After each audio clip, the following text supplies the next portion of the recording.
blatant inconsistencies in this. Just accept it for what it is. But anyway, it's poor writing, but it's bloody addictive. So let's dive in to Chapter 3. Here we go. So it's Chapter 3, one of many bad times in Diagon Alley. Here it is.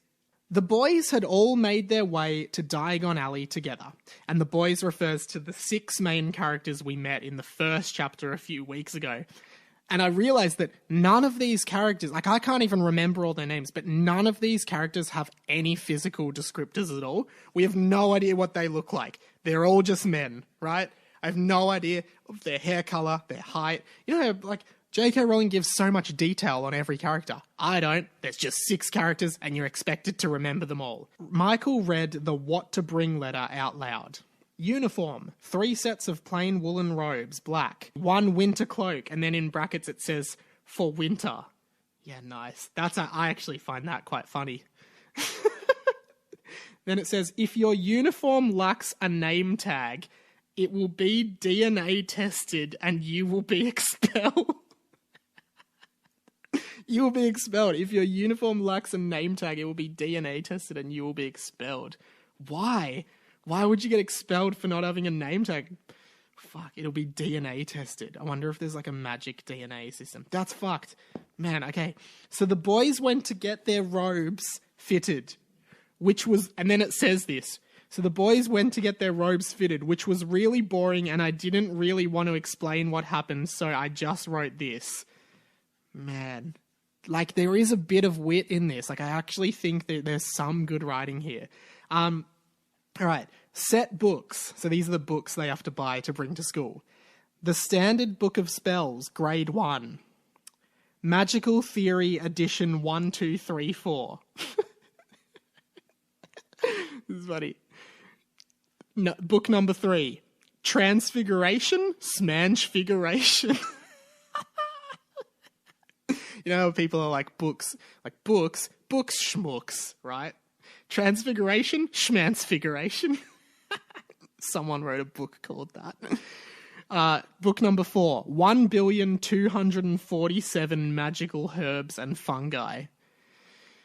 Book 5, potions is stupid, but do it anyway. Hey guys, buy this book for school. It's called Maths is Stupid, but do it anyway. God, imagine if you had to do that. Jesus. Book number 6, Defense Against the Dark Arts / Farts for the Dumb Idiot and or Idiots. So Defense Against the Dark Arts is now a crossover subject of Defense Against the Dark Arts and the Dark Farts. Man, that's actually pretty clever. Dark Farts is a great pun. Number 7, it's the last book, and it's How to Spot a Hagrid. So it's like Hagrid spotting is apparently like a new subject at Hogwarts, maybe. I don't know, maybe we'll find out more about that. I don't know why you need a book called How to Spot a Hagrid. I hope Hagrid makes an appearance in this book. I hope he's not dead in this alternate universe. All right. Then it says, the last book on this list was a series of 7 fantasy novels that were published by Harry Potter after he left school. The novels focused on Hagrid and the crazy adventures he endured. I wonder if this is a plot. Like, some of these things, like, they don't seem like they're going to be plot points. Like, in the first chapter, there was just one kid that was adopted. It doesn't feel like... It just said he was adopted, and it had no... God, this is fucked. Right, so the boys walked into Flourish and Blots and looked around. For some extremely strange, unknown reason, 6 copies of all of the books were right in front of them, which saves me the trouble of having to write about them looking for all the books, then finding them and buying them and stuff like that.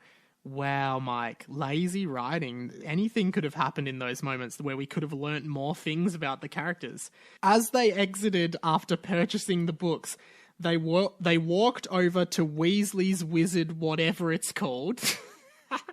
It's Weasley's Wizard Wheezers, I believe, is the name of the shop that Fred and George make when they leave Hogwarts. But I've decided to not fact check and just call it Weasley's Wizard, whatever it's called. They ran into an angry, tall, red-haired man. He was also wearing and hand-me-down robe. Then the book says, I wonder who it could possibly be. I'm assuming that means it's Ron. All right. Yeah.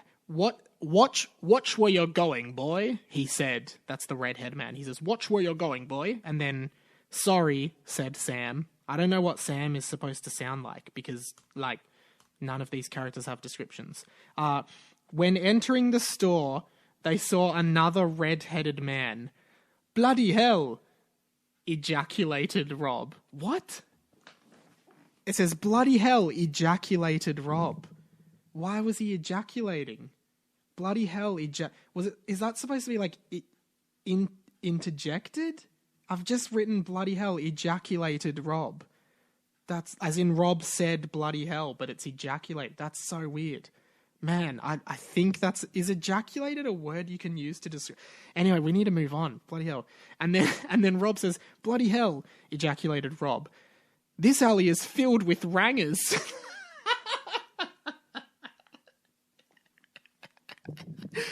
What is occurring in this book? The red-headed man was George Weasley, and he was sitting on a chair crying.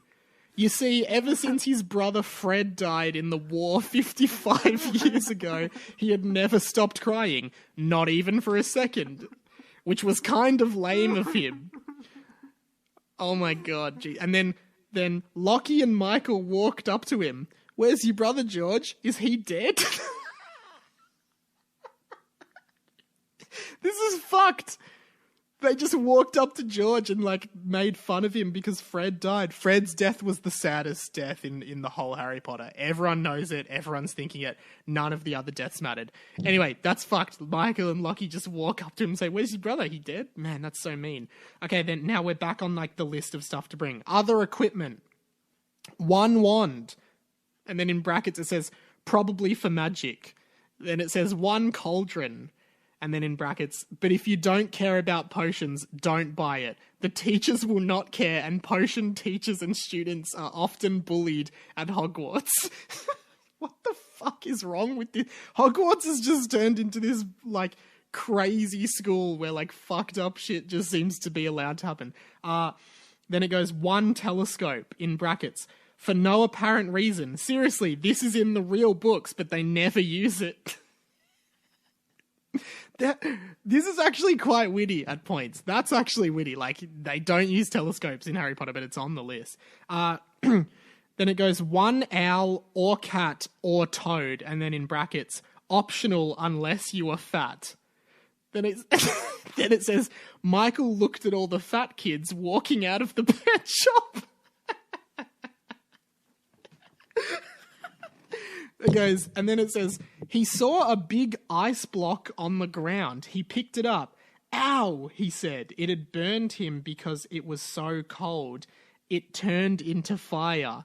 Michael threw it at Rob. Ow, said Rob. What was that for? What? So wait. So all the fat kids had to buy pets because they were fat, and apparently you have to have a pet if you're fat for some reason. He saw a big ice block and picked it up and it burned him and then it turned into fire. Is this relevant or is this just like... I don't know. Man, that's weird. Okay, coming to the end of the chapter now. The boys bought all the other crap on the list. Then in brackets, seriously, I can't be fucked with this chapter anymore. It says this in the book. The boys brought all the other crap on the list. Seriously, I can't be fucked with this chapter anymore. And began walking. They ran into a boy called Dragon Mailboy. Is that supposed to be Draco Malfoy? Dragon Mailboy. Why the hell would you run into me like that? He nagged. Are you a mudblood? I bet you are. Filthy scum you people are. I bet you're going to die at Hogwarts straight away like Moaning Myrtle. Not me, though. This is what Dragon Malboy's saying. Not me, though. Ha ha ha. Mudbloods are filth. Scum. Filthy. Brats. Filthy brats, blah, blah, blah. I nag a lot, don't I? Locomotor mortis.